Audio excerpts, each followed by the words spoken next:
made it to Chirohustle. Sit back and learn from the greatest influencers in the profession on the world's #1 chiropractic podcast. Before we dive into this powerful episode, please remember to subscribe to our channel and give us a 5-star rating on iTunes and continue hustling. This episode is sponsored by Imaging Services, Chiro Health USA, Chiro Moguls, Chiropractic Rocks, Pure Chiro Notes, Titronics, doTERRA, Sherman College of Chiropractic, New Patients in a Box, the Influencer Authority Podcast Training, and Invisired. Let's hustle.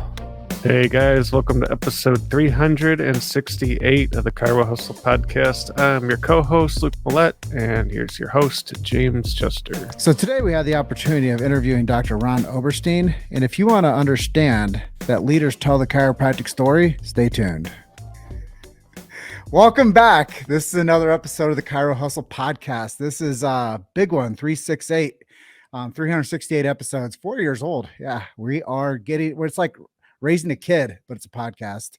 And today we have Dr. Ron Oberstein coming in from the Bay Area out there at Life Chiropractic College.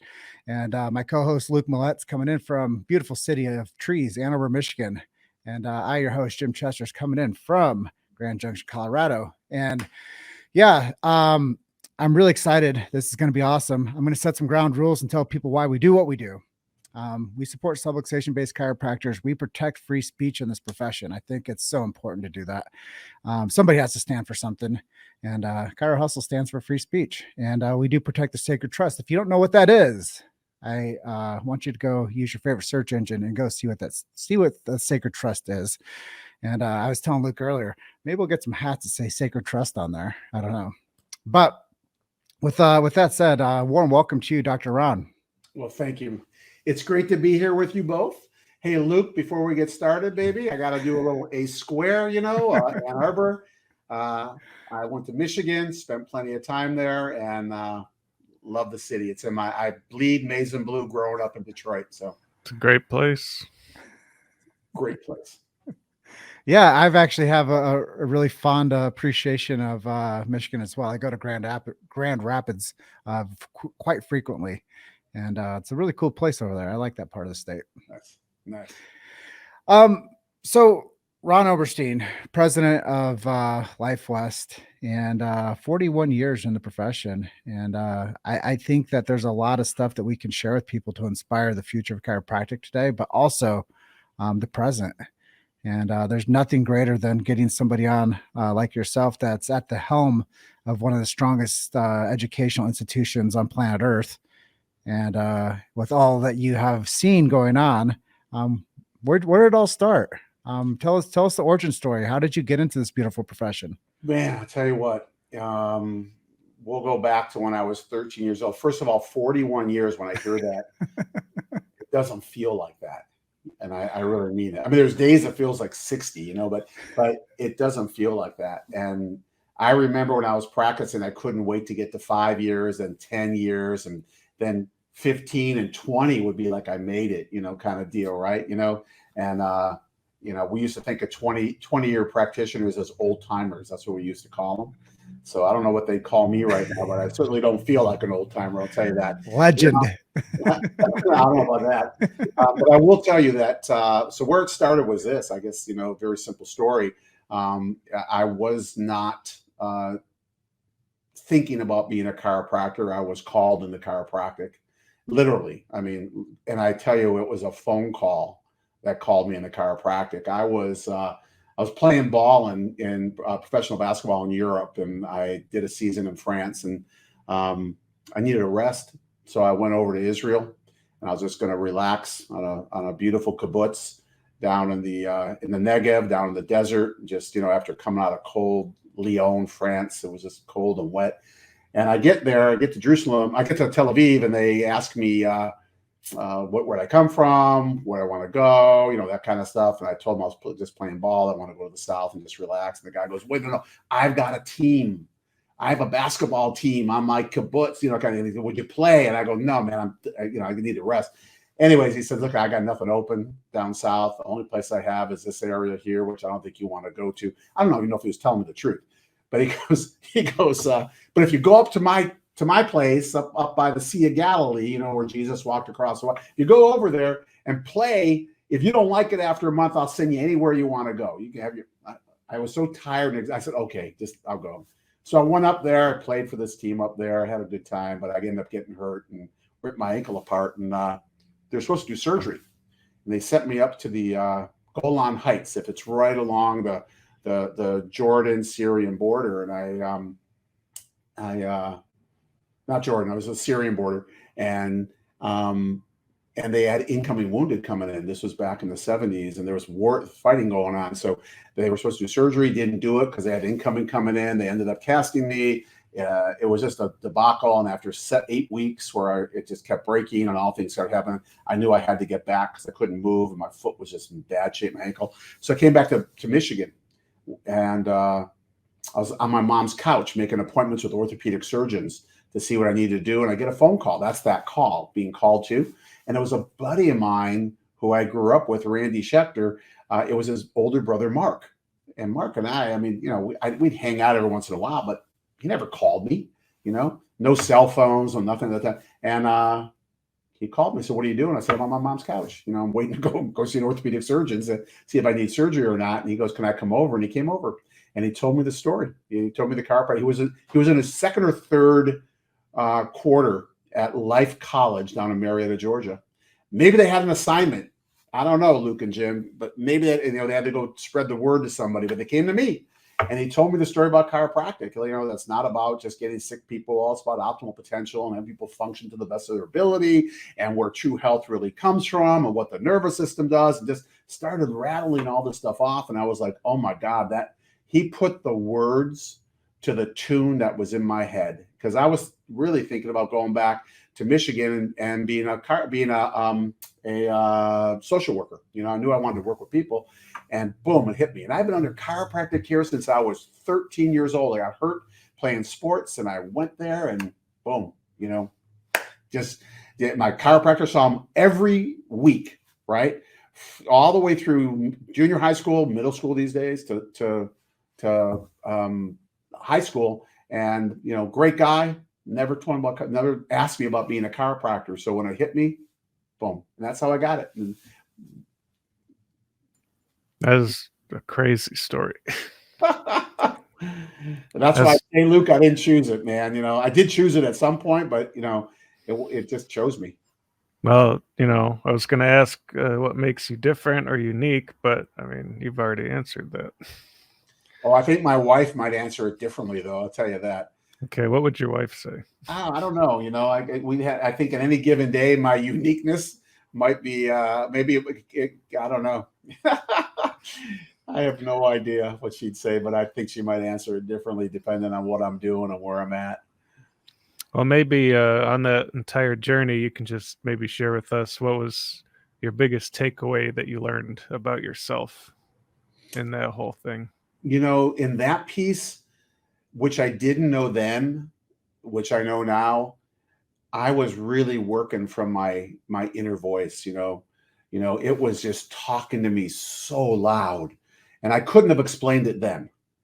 I really couldn't have, but it was just speaking to me. And I, right when he left, I went to the library. At that time there was no internet, of course. I went to the library. There was one book on chiropractic, and it was probably about that thick, but it had a list of the schools. And so I looked at the schools and I said, oh my God, and I picked the school out, but it was like, I was just moving with faith, and I don't know how to explain. I couldn't have explained it then. I would have thought I was in control, but looking back, I truly wasn't. And I think that's probably was the big lesson for me right then, was just to trust that voice when it starts speaking and to move with it. And since that day, I've been in love with car. I went back to school. I went to Michigan. I got my prereqs, did everything I needed to do in Ann Arbor, and and then boom, ended up in chiropractic school. So kind of cool. Chiropractic, I think, has it's one of those things that when people tell you the story, you understand it. And when people have the ability to connect with somebody on that level, they don't realize how powerful one person's message can be to someone else, and how that transcends to somebody going on to be a leader in this profession. And, I had a similar story, if I could share. When I was 16, I injured myself playing high school football, and ended up going over to Palmer College, and got an x-ray on my shoulder. And they asked my mother at that time, hey, can we go ahead and x-ray a spine too to see if anything's going on? And as I was going through that journey, I had no idea. I just knew that when I was playing sports, I performed better. And I always knew that I was optimized, and I knew when I wasn't, because I didn't feel right. And I always knew when I got adjusted, it was just better. So I'm sure you had a similar experience too, being 13 and growing up, and, having it being a part of like quality of life. I think that's what people miss so much, Dr. Ron, is they don't see quality of life. They think it's either to get through something or get away from something, but really it's something that you can go towards. And I think when people go towards it, it's a part of quality of life. It's like, taking care of our body. Why wouldn't you want to do that? Why would you wait till the last calling day to say, hey, I think I have something going on? No one wants to live in that silent prison. So I think it's important when we optimize ourselves and optimize our body. Well, I'll tell you what happened. When I was 13, I got hurt playing sports, and I went to see a chiropractor. And, I probably went 2 to 3 times a week for whatever period of time. And then I felt great, and then I said, like I said, I asked my mom, afterwards, because I was done, and so to speak, and, on their terms at the office. And I said, Mom, I want to keep going. I feel so different. At that point, I was 13 years old, and I stopped taking any and all medications. I bet you did. I didn't know why. He didn't tell me anything. I just stopped. From antibiotics for acne to, whatever else was there, I just stopped taking it all. It was something internally. At 14, I became a vegetarian. I was a vegetarian for, I don't know how many years, for 20, no, not about 20, but probably about 15 years, 18 years. And no reason why. I just, it wasn't about animals. I didn't know the health reason. I just felt right, And so those were the signals that I kind of got, and I listened to them. And looking back, I wouldn't have told you that sitting here right now as a 13-year-old saying, oh, I'm getting a signal. I wasn't aware of it. So, but yeah, it's cool. The path is unbelievable. And then what you learn as you go through the path in chiropractic is freaking incredible. I taught a class today at the college here, and I teach 2 classes, not courses, classes. So 2 individual hour classes, right? And one is on professionalism and one is on chiropractic history. And today I taught on history, and to first quarter. And this is our second day. Yesterday was our first day, after spring break, right? So this is our second day in class. And usually they get me in there like week 3, 4, 7, where they're already into their philosophy classes and doing stuff. And I went in there today, in their second day. I had such an amazing conversation with them after teaching, but such an amazing conversation with them, just about, always trust the body, that the innate intelligence within us is always working at 100%. And that, you've got to understand. And the big thing that I learned from a good friend of mine, Fred Barge, was, Fred used to always say, never. The worst thing a chiropractor can do is take away hope from a patient. And we just talked about that today. And it's the lessons in chiropractic are lessons in life. And that's what's so beautiful about this profession. Yes, it's a healing profession. Yes, we have principles that we work by. Yes, our founder and developer and our defender, Dr. Sid Williams, just wrote some amazing books and great stuff that we could just eat up on. But when you translate that into a lifestyle, and you translate that into how we progress in our lives and what we teach our kids and how we interact with people and interact with ourselves, which is probably more important than anything, and we apply those same principles, man, it's like, it's heaven on earth. Well, you say a lot of stuff there that I want to just make some touch points on. The power that made the body does heal the body. That was your testimony just now. And innate intelligence is always on the job.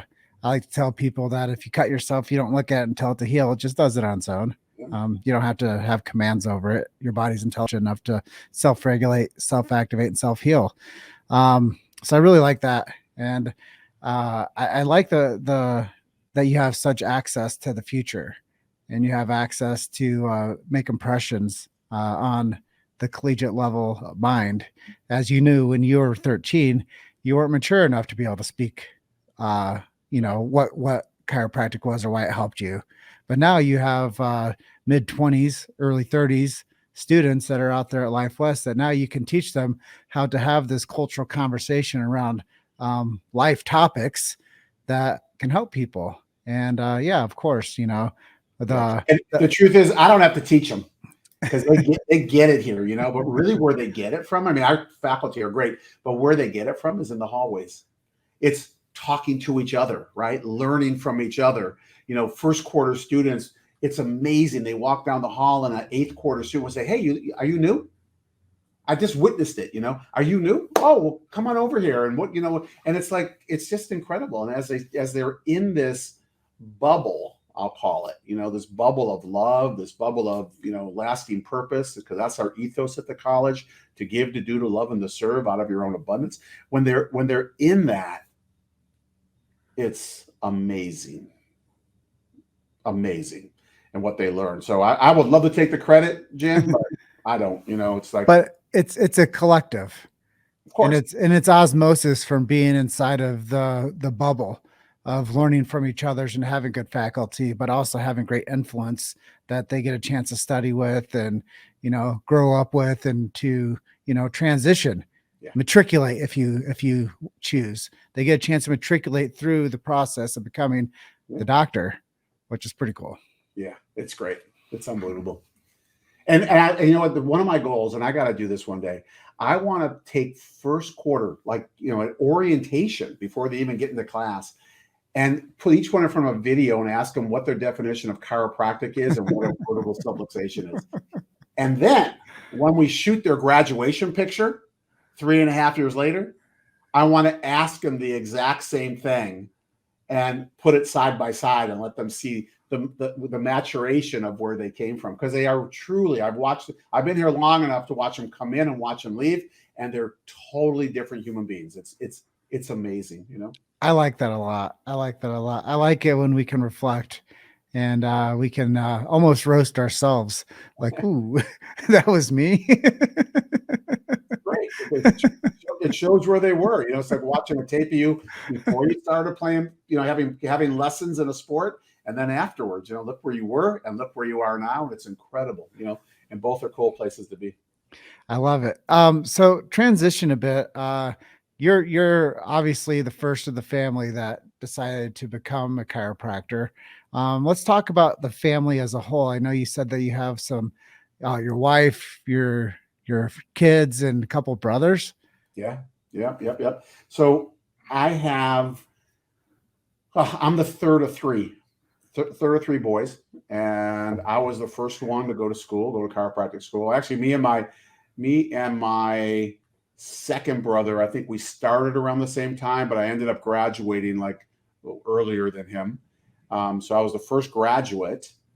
My second brother was the second graduate, and my oldest brother, who's 5.5 years older than me, I think, or 5 years older than me, he was a carpenter, had a business in Birmingham, Michigan. Luke, you know where Birmingham is, I'm sure.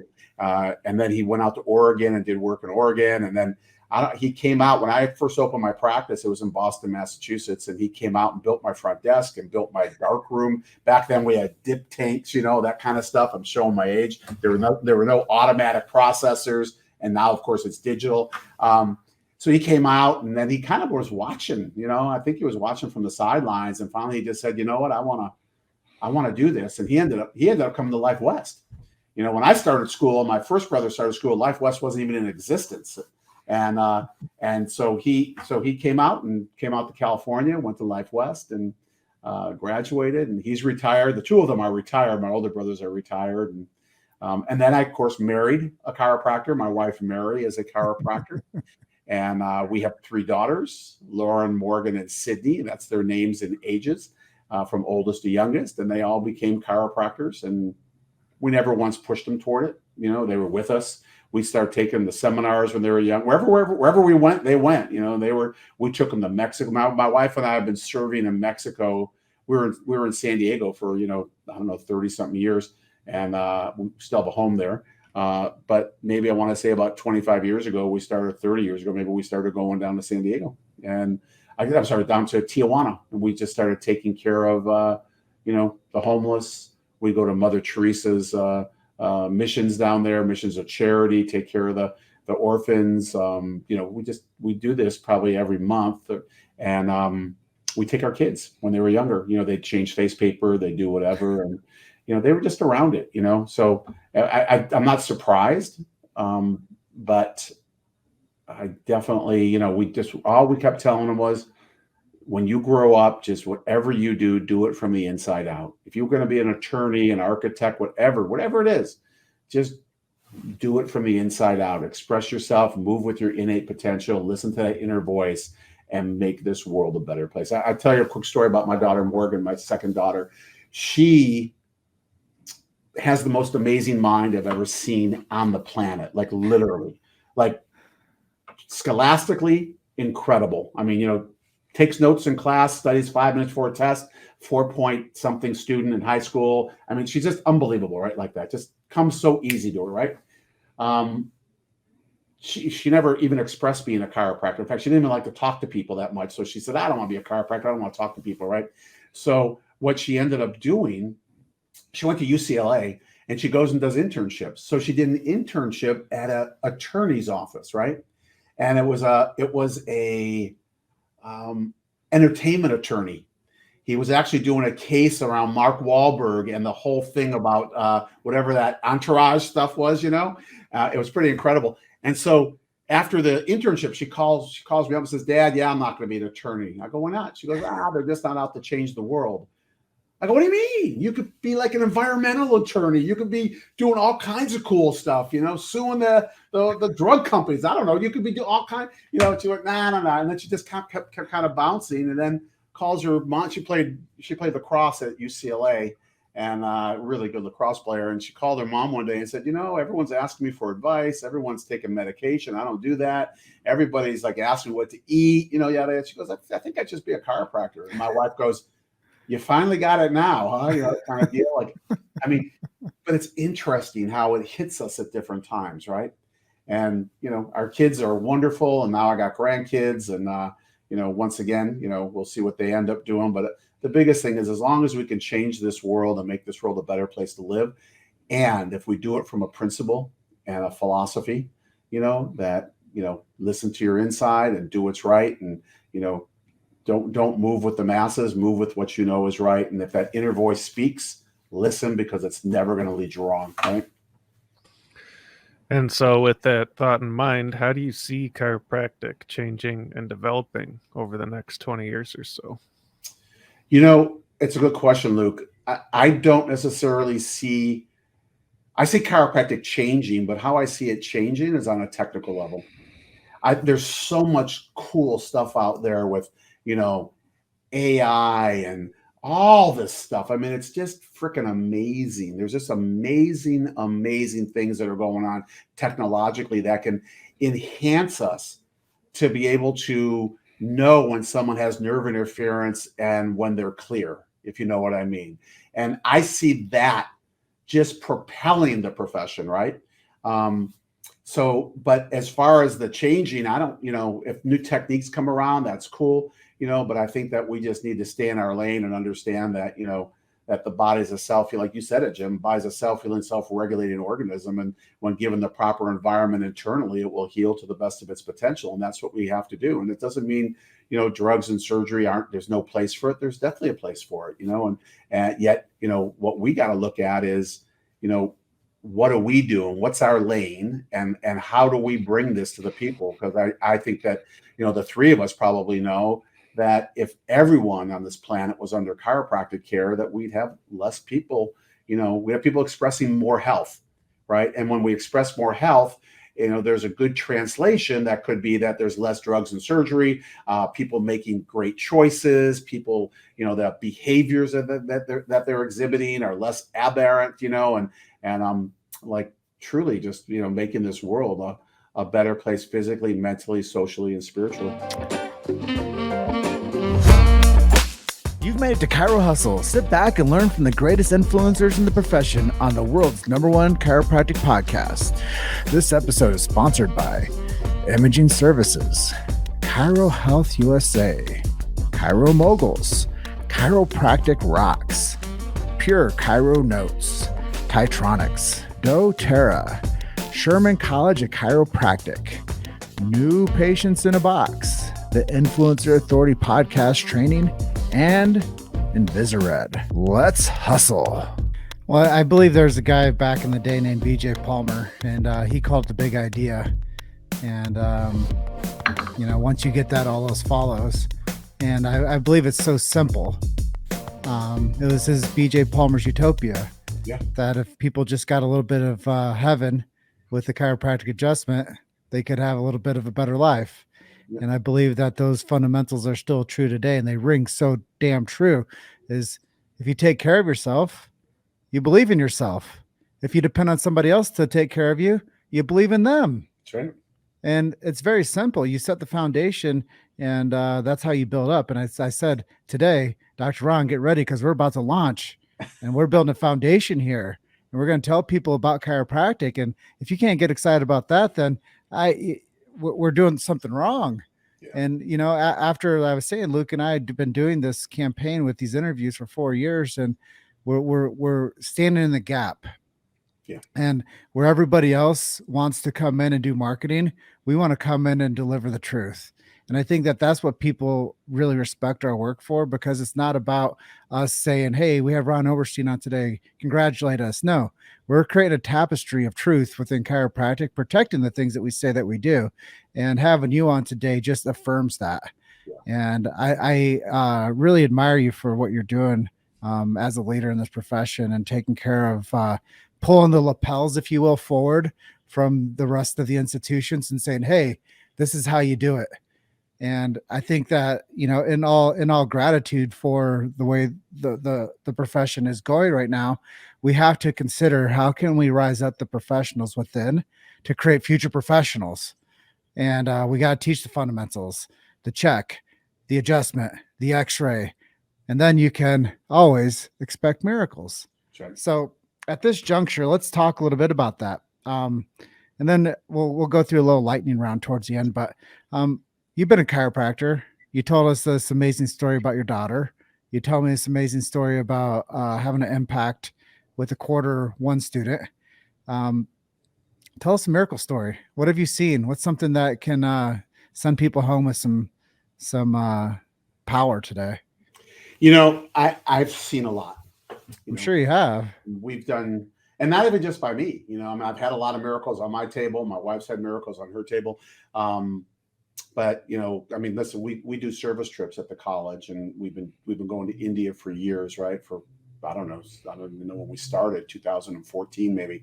I've been in India where I've watched blind people see, and I've watched deaf people hear. I've watched mutes actually start speaking. This is the kind of stuff, but it's like, is it a miracle? And we call that a miracle, but it's not a miracle. This is what should be happening when they're free of interference, right? When their body is actually communicating internally, I'll share with you one of the first things that happened to me. I was 33 years ago. Great number, huh? 33 years ago, my wife on June 11th gave birth to our first daughter. Right? Maybe it'll be 34 years ago this June. Gave birth to Lauren, and when Lauren was born, we're planning a home birth, and sometimes your plans don't work out. And I won't go into that a long haul. It was a long story about 50 something hours in labor and all. We ended up having to transport to the hospital. She ended up getting a C-section, and when they took the baby out, when they took Lauren out, they God bless the nurse, but she put that bulb syringe, up the nose, right, to suck out the mucus on one side. When she went to the left side, she actually pushed it in as she put it in there. So it forced air down her left, nostril, into her trachea, down into her lungs, and it popped a hole in her left lung.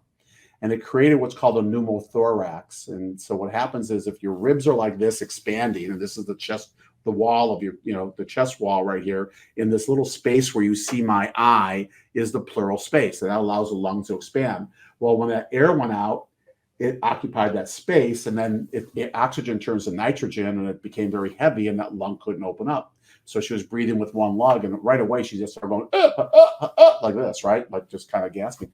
So they literally, I'm in the room. My wife just, they just took the baby, from a C-section, and they handed her to me, and that nurse came up, and then the next thing you know, they grabbed her and took her away, and they took her down to the ICU, right? And then they they put her under oxygen, like a heavy oxygen, so that they could think maybe it will just, if it gets through once and blows that nitrogen, lifts it up, she'll just start operating, and boom, it'll be great. So we did that for about 11 hours, and nothing was working. And here I am. I mean, I could tell you, it was so vivid. It's crazy. Our good friend Joe Dispenza, I don't know if you know Joe, he was getting married that weekend. So we missed his wedding.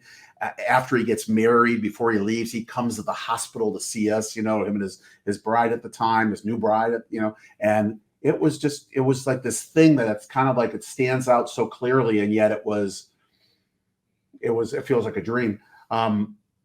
So anyways, here she is. And all of a sudden it's 4:00 in the morning. They took an x-ray of her, and they said, they looked at that space, and they could see something. And they said, listen, let us do this. We want to take a needle. We want to put it into between the ribs, into that space, and suck out that, nothing in the needle, suck out that nitrogen. And I said, well, what are your, what's the success rate? And they said 70%, 80% success rate. So I went, all right, I talked to my wife, and, she said, let's, whatever we got to do. So we did it. I said, no drugs or nothing. They go, no. We're just going to go right through it. Each one of them feel it. So they did it. And then 4 hours later, they took another x-ray, and she was 40% worse. And it's 4:00, 3:00 in the morning. I'm looking at these x-rays. I'm in this room in the ICU. I'm all alone. My wife's upstairs recovering, and I am bawling. I'm crying. Never felt so helpless in my life. And up walks this guy, and he taps me on the shoulder, and he says, are you Dr. Ron Oberstein? And I said, yes. And he said, I'm Dr. So-and-so. I'm from the neonatal intensive care at Children's Hospital, most intensive care unit for children in Southern California. He said, I've got one bed. He said, I got 17 beds, 17 nurses, and 17 doctors. I just cleared one bed out to get your daughter in. He said, do you want to bring her there? And I said, I looked at him. He said, and quite frankly, I think if you don't, she's going to die. That's what he said. So I looked at him, I thanked him, and I said, you know what? I got to go talk to my wife. And I went upstairs. I woke Mary up. It's probably about 4:30 now. I woke her up, and she said, whatever, but you got to stay with her. Just stay with her. And it just so happened the hospital we were in, Sharp Hospital in San Diego, is connected underground with the tunnel, underground to Children's Hospital. It's crazy, right? So I said, yeah, let's take her, that kind of thing. So we wheeled her over. But the thing is this, when I was over at Sharp Hospital, I went AMA. You know what AMA is? It means against medical authorization. They couldn't do anything to my daughter unless they asked me first, right? So they couldn't just go and do it. Well, once you go into the neonatal intensive care, AMA is off the record. It ain't around anymore, right? And I knew that when I signed in, right? But we got her in, put her in the bed, that kind of stuff. I met the nurse, whatever. And it's nuts, man. I go back to see my wife because it took about an hour and a half to do this. I go back to see my wife, kiss her goodnight. It's about 6:30 in the morning. I'm going to go home for the first time in, 72 hours, maybe longer actually. And I'm going to shower, and I'm going to be back at, 8 o'clock, whenever the rounds, the doctor's going to be there to see her. And I go back, kiss my wife. I'm coming back to say goodbye to my daughter. I know now, guys, why surgeons don't operate on their own kids, because you're just not in that space, right? It's like, it was so different for me. As I'm walking through that tunnel going over there, and I'm just going to try not to be emotional. As I'm walking through that tunnel, I felt like the hand of God came down and hit me in the head, like a boom. And it was like, Oberstein, what are you doing? You take care of thousands of people a week. You've got, all these kids coming in, yada, yada. The one thing that I didn't do with my daughter was check her. I didn't, and I knew exactly what I had. I even had an activator. I adjust babies with activators. I even had an activator in my pocket or an instrument like that.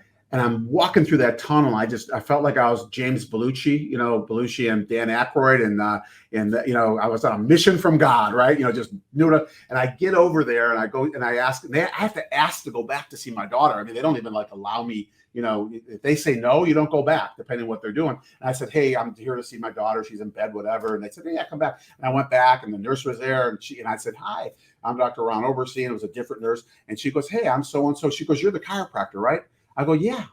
And she goes, you're the one who signed off AMA over at Sharp Hospital, right? I go, yes, I did. And, and she goes, well, that's awesome because, it's so great to meet you. And I said, listen, would you mind, here's my opening, if I check my daughter? She was just under a hood that had, oxygen going into it. She goes, would you mind if I check my daughter? And she goes, not at all.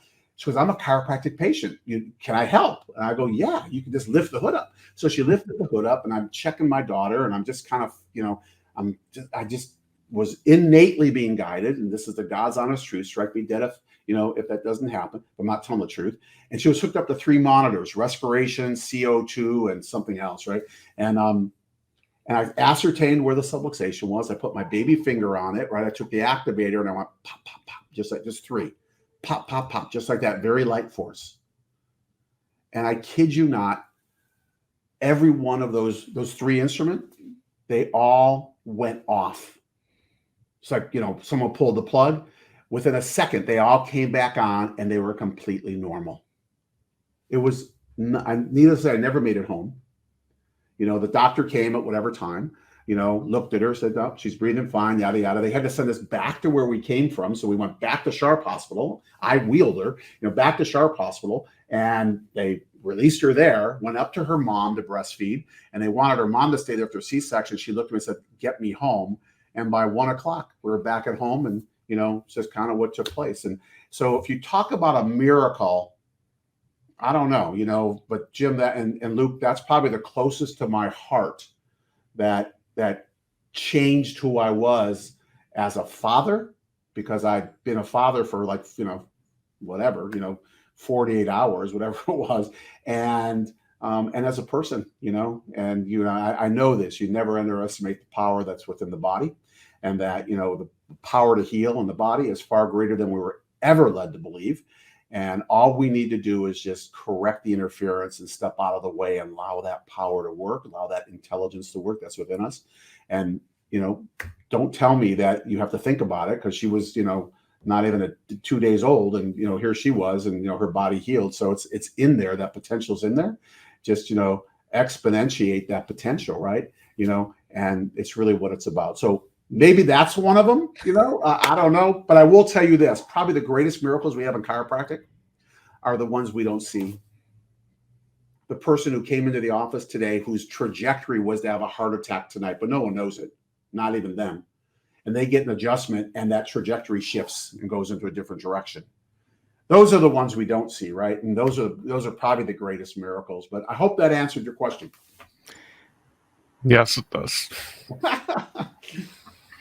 Yeah, the foundation once again is set. And I love the narrative of having such a powerful chiropractic nucleus that you've created with the family and with the college and with the future. People want to support you. I know they do. How do they do that? Where do we send them to? What are the assets? And can we leave them with that? Yeah, absolutely. I would love that. And thank you for offering that. Lifewest.edu, is the website. Go there, see the amazing things we're doing. I mean, we have transformed, I believe, the educational process, right? We are what we call it is clinically inspired learning. So our river is clinical, supported by the academics, instead of when I went to school years ago, where it was academic with a little clinic at the end. Our students are adjusting, within themselves, in 6th quarter. And 8th quarter, they're in outpatient clinic. And maybe 5th quarter, they're adjusting themselves, and they're getting technique in 3rd quarter or 2nd quarter. And it's incredible what's happening. And support us. Listen, if you want to support people always say this, I hear this a lot, well, don't support the demise of the Are you supporting the colleges? It's not about don't support, it's about do support, right? And all you have to do, and join our President Circle. Simplest thing, minimum of $100 a month. I got people paying $5,000 a year, $10,000 a year in the President Circle. Every dollar, every penny goes to the student experience. Every penny. It's today, first quarter, I just delivered spines to them because that's what we do from the President Circle, right? We do service trips. We help pay for that. All these things that we do for our students, it comes out of, not all of it, but a lot of it comes out of the President Circle, right? And everything goes towards their experience. That's the least expensive way. The other thing, I don't know when this is broadcasting. When's it going out? It's live today. Oh, it's live. Oh, good, good. I haven't even announced it. You're the first to hear it. They're waiting for me to do a video. Come to the Wave. The Wave is going to be August 5th and 6th. It's free, zero charge. I'm taking away all barriers because of the last 2 years with COVID and all that stuff. Guess what? You know what? Come. You want license renewal? There's a $69 package for 12 hours, $99 package for 24 hours.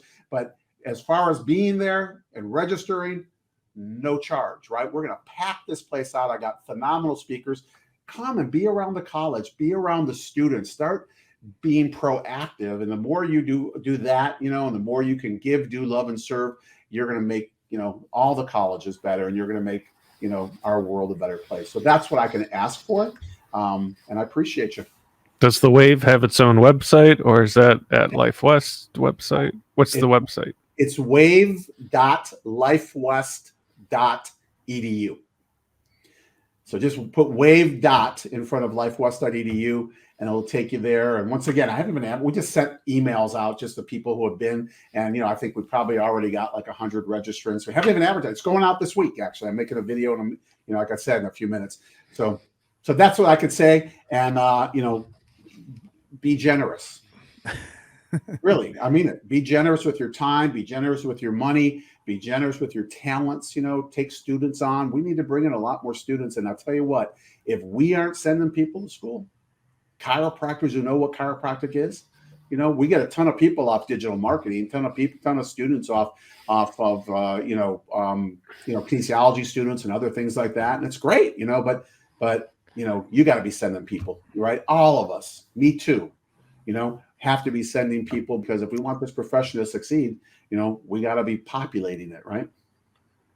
Well, one of the coolest things, and I'm just going to close out with you, is I was out at an event with Breakthrough Coaching with Mark Santa, and this guy comes up to me. He said, you're the reason I became a chiropractor.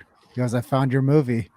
He goes, and because of your movie, I decided I was going to go to chiropractic school. So we never know who it is or how we reach them. But we just have to keep on perpetuating the future and serving people up good information and guiding them. And a lot of times, like your daughter, they just choose for themselves. So, Ron, what an awesome episode. Thank you for being number 368. Hey, and it's my number. telling the truth about chiropractic, because the world needs it. Yeah. I will tell you this, Luke and Jim. One of my mentors in chiropractic became a very close friend, Ian Grossman.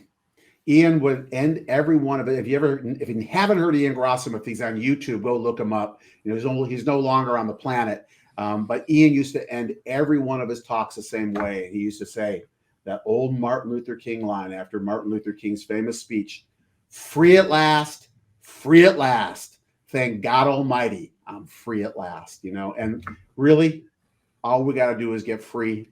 Let's change the world. Let's do what we know what we can do through chiropractic. I appreciate both of you, Luke and Jim, for all that you're doing, spreading the message. You're doing more than what a lot of chiropractors are doing. And I just thank you guys so much for the Chiro Hustle. You guys going to be at the Wave? I'm going to look at my counter, see if we can dial it in. I gotta look. Look, baby. And then you go up to wine country afterwards. I got a booth. We got a space for you. You can do interviews and do whatever. So yeah, please be there. Be my guest, and we'd love to have you guys. And to any of the viewers, thank you for listening in. All right, Dr. Ron, thank you so much for being our guest, and we will see you next time. Good. I'll look at my calendar. Thanks, Ron. You got it. All right. Bye for now. Bye, guys.